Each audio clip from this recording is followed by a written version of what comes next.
Hello, I'm Matthew Elia. I work as the operations manager and a flight instructor at King Aviation-Mansfield, right here at the Mansfield Airport. Today I have joining me Jim Quinn and Adam Scott. And we're going to talk about learning to fly, getting started with learning to fly, and the benefits of that. So I think you both have some interesting stories to share with us. The first question I'll start with you, Jim. How did you get into learning to fly? It's the same story I hear from my students. I'm a flight instructor over at Mansfield Airport. It's the same thing I hear from my students. Pretty much something I've always wanted to do. I've always had that bug that I wanted to fly and learn how to fly. My father was a pilot also, so that, although I never went flying with him, that maybe there was some influence there as well, but it's something I've always wanted to do. Makes sense. I hear a lot of the same. Adam? I actually live right next to Marshfield Airport. The airport fence outlines my backyard. So as a little kid, when I moved there when I was 6, I always used to look at the planes going by and always looked up and thought, wow, I'd love to do that. So one day I walked myself over to the airport and asked, how do I do this? How do I start? And they got me going. Well, that's excellent. You know, when I was a little kid, my father used to take me to different airports, Norwood, Taunton, to watch the airplanes. And finally, when I was 13, he let me sign up for the first lesson, and then we went and told Mom. So everyone has a unique story getting into learning to fly, and I find that there's a lot of different paths, but it usually comes with people just have a desire. So, you know, when you got started, how old were you, and you know, what was that first experience like? We won't reveal ages, but I had just gotten married, and I think I kind of surprised my wife by telling her I was going down to the local airport that happened to be Mansfield Airport, and I was going to find out about flight lessons. And I went down and I spoke to an instructor there and signed up for the lessons for the following Saturday, and went down to Mansfield Airport and took a lesson whenever I had a little extra money or could afford to do something like that. So that was a long time ago. I've been married for a while. Well, it's good that your wife likes it, though, I suppose. She does, yes. Adam, how about you? When did you get started? You mentioned that you live next to the airport. Was that at a young age?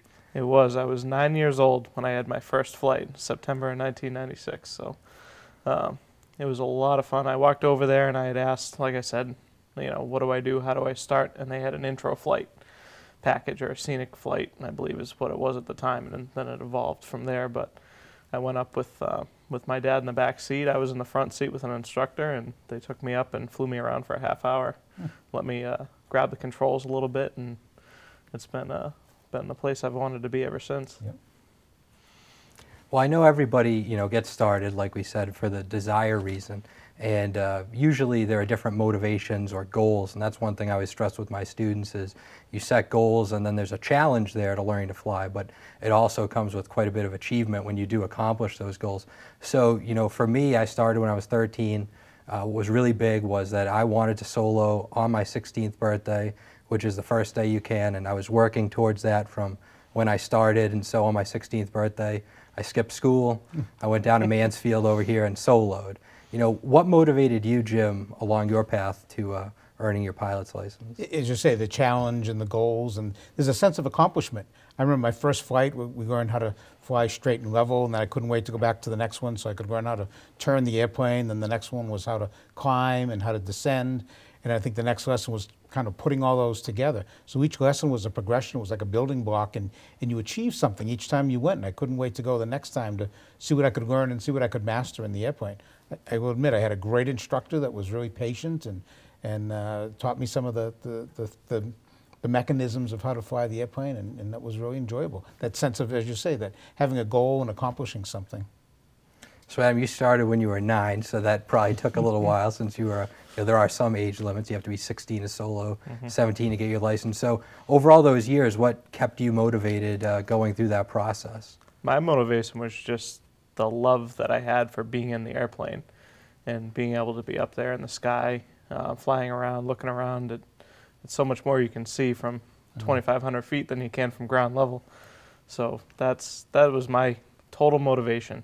And at first as a kid, and as I grew up, it turned into something I wanted to do as a career, and turned into a desire to be a professional pilot. So Adam, as a flight instructor, you probably do some first flight lessons, some demo flights. When you are giving that demo flight, rather than when you were learning, do you try and key off of what you remembered from being a student and try and hit on those things to really show the benefits there and illustrate from your experience? Oh, absolutely. I love to show people how easy it is to fly the airplane and how much fun and enjoyable it is to just to be up there and enjoy the sights and look around and take it all in. That's what I try and convey on their first flights. So, Jim, do you similarly find yourself doing some of the things that had you interested, like we just talked about, and motivated when you were learning to fly? Do you do those now as an instructor too? I do. I remember. I've been flying a long time, but I still remember my first flight out of Mansfield, taking off and going, I can't believe we're flying, that moment that we took off. And that was a long time ago, and I still remember it. There's a ton of memories that come with flying. I gave someone an introductory flight 2 weeks ago before the snowstorms, and it was a guy who wanted to learn how to fly, and he asked if he could take his girlfriend, so she sat in the back seat. And I told him, you watch that, as soon as we take off, you'll feel that the airplane, all of a sudden we're flying. And just as we were in the air, maybe 5 feet, I heard a scream from the back seat, and my first thought was, oh, something's wrong. And I turned around, she goes, and it was the woman. She had the biggest grin on her face. She goes, we're flying. And it was, yeah, we are. So, and everybody gets that thrill that as soon as you're in the air, especially in a small airplane, you really feel that sensation that you're flying. And looking out the front window and all the windows, and Adam, like you say, and seeing so much, people can't believe how much they can see from the air.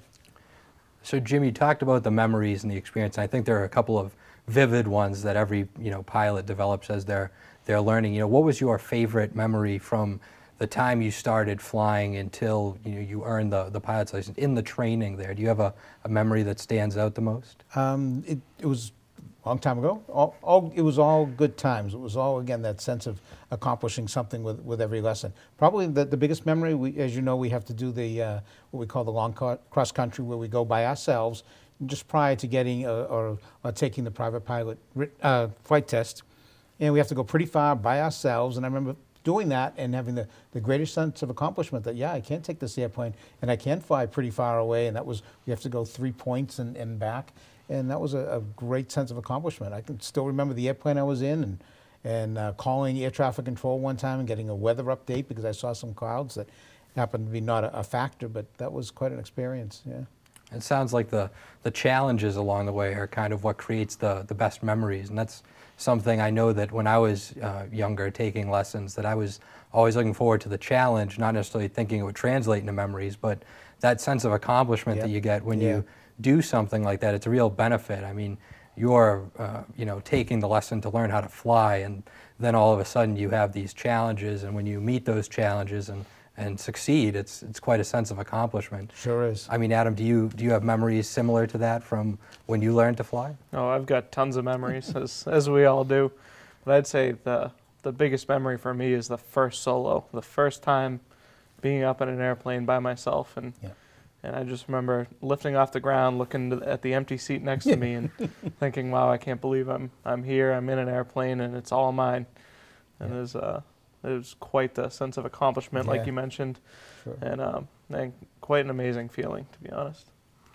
Yeah, I mean, for me, like I said, my biggest goal when I learned to fly, I was 13 when I started, was making that first solo flight. So that was, when I did that was in some ways bigger than earning the pilot's license, because that was what I wanted to do, and I did it the day I wanted to do it. And I think that sense of accomplishment that comes from those challenges, I think is big. As we talk about those challenges and the accomplishment that comes with it, the feeling that you get from that, achieving those things, you both are professionals outside of just being flight instructors in other industries. Do you think that skills that you picked up or by learning to fly, did that translate into benefits outside of aviation for you? I'll start with you, Jim. It does sound a little corny, but yeah, it does translate. I mean, pilots are really known for using checklists. I use checklists at work. As you know, we go through aeronautical decision making and how to make decisions. I use some of those same practices in my job. I don't know if I'm really thinking about it, but I use some of those same things. And as we talk about in flying, we always try to stay ahead of things, to know where we're going to be before we get there. You do the same thing at work. It's all about planning. So there's a lot of planning that goes into flying across country, and there's a lot of planning I do at work. So yeah, there are a lot of similarities, and I really think some of the flying helped me with that. Yeah, I think the ability to think ahead is something that in flying, you start from never having been in an airplane, or having been in an airplane but sitting in the back, and then you work through a process as you start to learn to fly, and you get, for example, to that first solo. And I think that really translates for me, is that there is a process. It's not like you go from here to there each time. The path might vary slightly, and you learn how to work through those things, at least is something for me. I mean, Adam, do you see similarities between the learning to fly and your work outside of aviation? Learning to fly has definitely helped me in a professional environment and a work environment. Communication is huge in aviation, having clear, concise communication. And I'd say that that has been a big benefit to me in the workplace, is being able to communicate clearly and get through a lot of that stuff that sometimes people are awfully vague. But as a pilot, we know that we need to be concise on the radios and what we communicate. So that's been a big help for me. Sure. So when it comes to learning to fly and that process of getting started, I think that, we all started at various points. I was the kid on the hill who used to watch the planes. Adam lived next to it, and your father was a pilot, Jim, and you kind of had that in you, that desire to go to learn to fly. We talked about the challenges associated with learning to fly and the motivation, within ourselves to continue to fly. But as you really got going, did you find that it was more challenging than you thought it would be, or do you think that as you started, that it turned into something that you were as interested as you thought you were? Oh, definitely. The more I flew, the more I wanted to fly, the more lessons I wanted to take. Actually, that kind of leads to, you get a private pilot's license, and there's a great accomplishment with that, and you can take your friends and relatives and go do some sightseeing. But then it was, okay, what's the next challenge? And the next challenge was on the instrument rating. But yeah, there's those challenges, that sense of feeling that this is something, it's the things you can learn either from the books that we have, or the ground school, a aviation ground school. It's all relevant. So all the things that you learn are easily translated and used right in the airplane. So it's not like studying something in high school, that like algebra, that you hope you'll use someday, but it's not readily translatable as soon as you go home that day. Whereas flying and everything you learn about flying is certainly something that's relevant all the time. Would you tend to agree with Jim on this one? Yeah, definitely. There's always, something more challenging in flying. It's the more ratings and things, and then there's challenges within the ratings. But the harder the challenge, the bigger the sense of accomplishment. So every time I got to one of those challenges, or there's something that was difficult to do in the airplane, or difficult to memorize or remember, it's just, you feel so much better when you finally do it. And that's definitely a big part of it.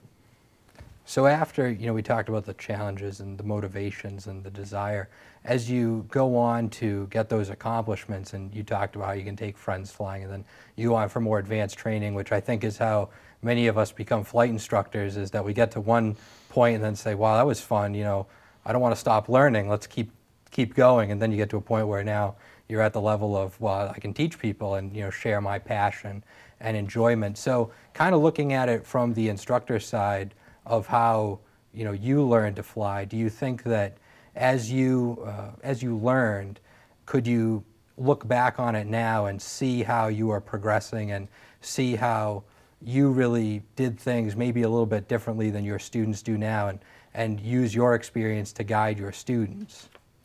So the experiences that when I was learning to fly, those experiences? Right. Oh, sure. I remember some things that I'd probably have a little bit of difficulty with, and so I remember that when I'm with a student and realize they may be having a little bit of difficulty with something. So I try to be as patient as I can, try to use positive reinforcement whenever I can to let them know that that they're learning something, and it's something new, but they'll be able to learn it. That it's not something they should just give up on. Adam, do you see that your experiences are impacting your instruction as well? Or? Definitely. The things that I had challenges with were easy to teach a lot of times, because I found different ways to get through it. And some of the things that picked up easy for me, I had to go back and revisit and find different ways to teach other people that found that more challenging, which was a lot of fun, because I continued to learn. Oh, yeah. Even as an instructor teaching people, you learn new ways to teach it, and new things about each subject or each maneuver, or all the different things that we do in the airplane. Okay, and just to kind of wrap everything up, I guess my final question would be, when you started learning to fly, now looking back, was your initial thought and what you thought you would get out of it, do you find that you got more out of it, or there was something that was unfulfilled and that's why you continued going, or did it meet all of your expectations and maybe go beyond that? No, it met and exceeded all my expectations. I knew it would be a lot of fun when I first took a couple of lessons, but I couldn't believe that I'd get so look forward so much every week, whenever I could fly, if it was weekly, and look forward to that lesson so much. And that's something you have that memory with you of your lesson all week, and then there's the anticipation of taking the lesson the following weekend. It was just great. Yeah. And Adam, how did your experiences compare to what you thought you would experience in the beginning? Well, like I said, I started young, so what I expected to get out of it, I think, was trying to put it into words, but it's stuff that, I didn't really know what I wanted to do when I was a kid. I just said I wanted to be a pilot. And I was such a little kid that I used crayon to write in my logbook when I first got it. That's how young I was when I really got into it. But I always just said I wanted to be a pilot, and it has definitely taken me to much bigger and better places than I thought it would. Being an instructor is incredibly rewarding and incredibly fun. And I never thought, as a 9-year-old looking at the planes flying over my house, that I would get there. So, well, I would tend to agree with both of you. From what I thought I would get out of flying, it certainly exceeded it, and I see that with all of my students as they're progressing through the learning stages, as we've been talking about today. As I see they're getting more out of it from skills that are non-aviation related, but you got from flying, like the ability to multitask or set priorities and things like that. So I think it always exceeds whatever you think you're going to get out of it. And so I thought that would be a good way to end. So I want to say thank you to Jim Quinn and Adam Scott for joining us. And that'll do it for us. I'd like to thank you for joining us on the Learn to Fly episode of Aviation Adventures, and we'll see you next time. I'm learning to fly.